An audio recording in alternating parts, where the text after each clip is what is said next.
Paz do Senhor Jesus. Deus abençoe em nome de Jesus. Chegando na tua casa, da minha casa, orando com o Senhor Jesus, oração de fortalecimento espiritual e terapia com Deus. Glória a Deus. Aleluia.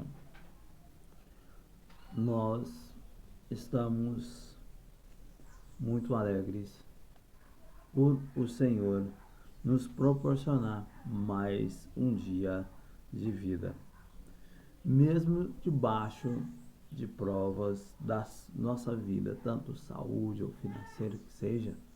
Quando eu falo assim, eu falo nós todos, irmãos. Cada um tem um processo a viver, cada um tem algo a viver na tua vida. Mas o mais importante é agradecer por este momento que Deus nos proporcionou, seja ele debaixo de tribulação ou fora da tribulação. Vamos orar para o nosso fortalecimento espiritual. Depois vamos com uma pregação de ajuda espiritual. Vamos lá? Glória a Deus. Aleluia.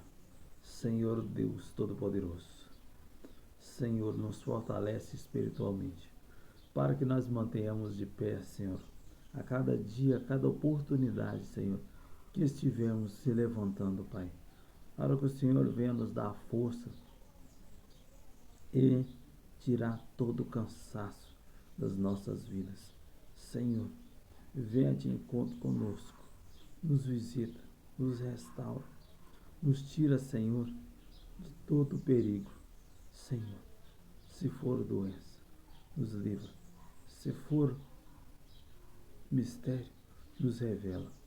Senhor, nos fortalece espiritualmente. Nos dê, Senhor, mãos abençoadas, vida na tua presença e saúde no teu altar. Saúde no dia, no caminhar. E todos os dias, Senhor, nos faça renovar as nossas vidas e as nossas ações sejam melhores do que as de ontem. Amém? Deus abençoe. O Salmo 80, o Salmo de Asaf. Asaf, ele suplica a Deus que livre as suas vinhas que a destroem. O que é? Asaf estava com problema. E quando a gente está com problema, a gente pede livramento ao Senhor. Quando a gente tem uma situação que nós não damos conta, nós pedimos ajuda ao Senhor. Olha o que diz o versículo 1. Ó pastor de Israel, dá ouvidos, tu que guias a José como um rebanho, que te assentas entre os querubins, resplandece. Perante Efraim, Benjamim, Manassés, desperta o teu poder e vem salvar-nos. Faz-nos voltar, ó Deus, faze resplandecer o teu rosto e seremos salvos. O Senhor, Deus dos exércitos, até quando te indignarás contra a oração do teu povo? Tu os sustentas com o pão de lágrimas e lhe dás a beber lágrimas em abundância. Tu nos pões por objeto de contentação entre os nossos vizinhos, e os nossos inimigos zombam de nós entre si. Faz-nos voltar, ó Deus dos exércitos, faze resplandecer o teu rosto e seremos salvos. Trouxestes uma vinha do Egito, lançastes fora as nações e a plantastes.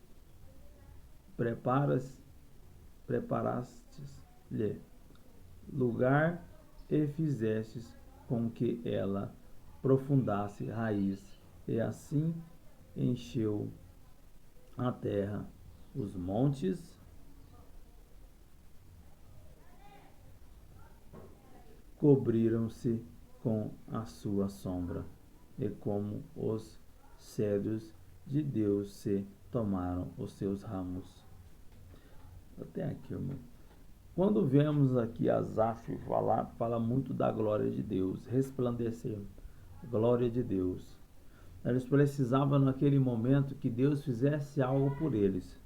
Deus tinha feito algo do Egito. Eles reclamavam que Deus não atendia as suas orações, não atendia às suas situações.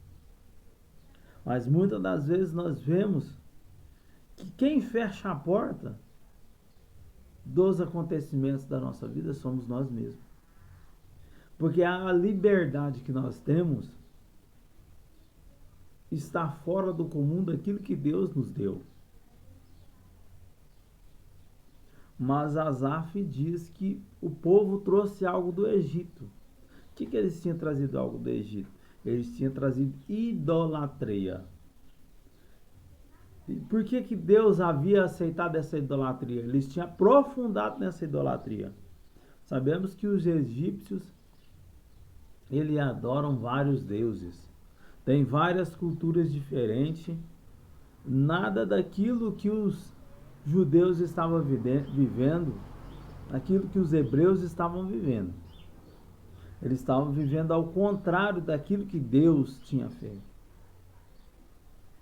E Asaf suplica que Deus tira do teu povo tudo aquilo que eles estavam passando, aquilo que eles estavam sofrendo.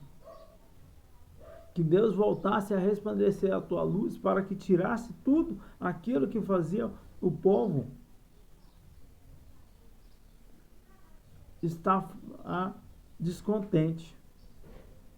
No verso 11 nos diz assim: ela estendeu a sua ramagem até ao mar e os seus ramos até o rio. Por que quebrastes então os seus valados, de modo que todos os que passam por ela a vidimiam? Vemos o que? Algo feito que estava fazendo o povo sair do seu ritmo de vida. Mas quando nós vemos que nós saímos do ritmo da nossa vida, nós temos que aprender a olhar para quem nos colocou como promessa na terra. Não é questão de promessa para receber, promessa na terra. O que é promessa na terra? Promessa na terra é ser uma pessoa abençoada espiritualmente, automaticamente abençoada humanamente. Mas é tirado, porque trazemos coisas que Deus não se agrada. Fazemos coisas que Deus não se agrada. A justiça de Deus, ela é diferente. Deus, ele anda, observa, vê como o comportamento. Às vezes o comportamento nosso é o que nos faz ser abençoado. Mas esse comportamento, ele não pode vir da carne, ele tem que vir do Espírito. A Bíblia diz: o que desce da carne é carne, o que desce do Espírito é Espírito. E as pessoas misturam.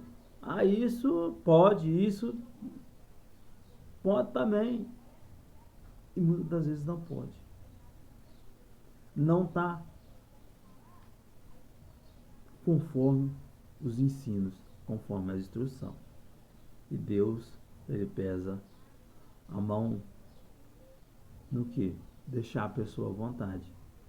Deus não pune, porque a Bíblia mesmo diz que é um dia do julgamento.